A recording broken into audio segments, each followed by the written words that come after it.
ஆமா, அதெல்லாம் நீங்க எடுத்துக்கோங்க. நான் எத்தனை ஜென்மம் எடுத்தாலும் மறக்க மாட்டேமா. அதுக்கு பேரு ஜெயிப்பில்ல டாட்டி. தகுதியே இல்லாத அந்த போஸ்.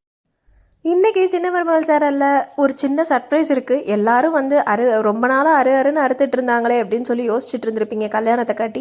இன்றைக்கி தான் பெரிய ட்விஸ்ட்டே வச்சுருந்துருக்காங்க. பரவாயில்லப்பா, இவ்வளோ நாள் பொறுமையாக இருந்ததுக்கு அட்லீஸ்ட் இதையாவது பண்ணி தொலைஞ்சிங்களே அப்படின்ற மாதிரி தோணுச்சு.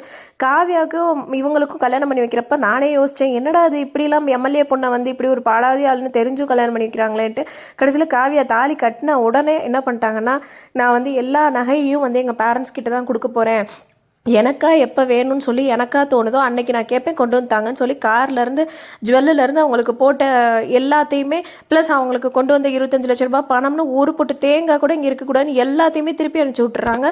இதை பாட்டு ஈஸ்வரி சத்தம் போடுறாங்க, யாரை கேட்டு இதெல்லாம் கொடுத்து விட்றேன்னு, இதெல்லாம் புது ட்ரெண்டுத்த அப்படின்னு செம்ம நோஸ்கட் பண்ணிவிட்டு இவங்க என்ன பண்ணிடுறாங்கன்னா, காவியை ரொம்ப கெத்தாக நடந்துக்கிறாங்க. அதுக்கப்புறம் எல்லாத்தையும் எடுத்துகிட்டு அவங்க எம்எல்ஏ ஃபேமிலியும் எடுத்துகிட்டு கிளம்பிடுறாங்க.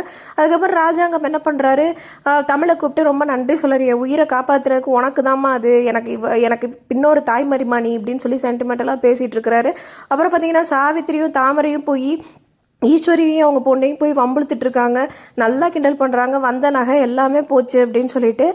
அதை பார்த்து இரிட்டேட் ஆகுறாங்க ஈஸ்வரி அவங்க பொண்ணு, வேறு வழி இல்லாமல் அமைதியாக இருக்காங்க. அதுக்கப்புறம் பார்த்தீங்கன்னா சேதுவை கூப்பிட்டு அந்த பாட்டி அட்வைஸ் பண்ணுறாங்க, இவ்வளோத்துக்கும் காரணம் நம்ம எல்லார் உயிரையும் காப்பாற்றுறதுக்கு காரணமே வந்து தமிழ் தான், தயவு செஞ்சு அவள்கிட்ட நல்லபடியாக பேசி அவளை சேர்த்துக்கையா, அவளை ஒதுக்கி வைக்கிறது தப்பு அப்படின்னு சொல்லி பாட்டி அட்வைஸ் பண்ணுறாங்க. இன்றைக்கி எபிசோடு இதோட முடிச்சிருக்காங்க. மேலும் இந்த போன்ற எபிசோட்ஸ்களுக்கு நம்ம சேனலை சப்ஸ்கிரைப் பண்ணிவிட்டு பாருங்கள்.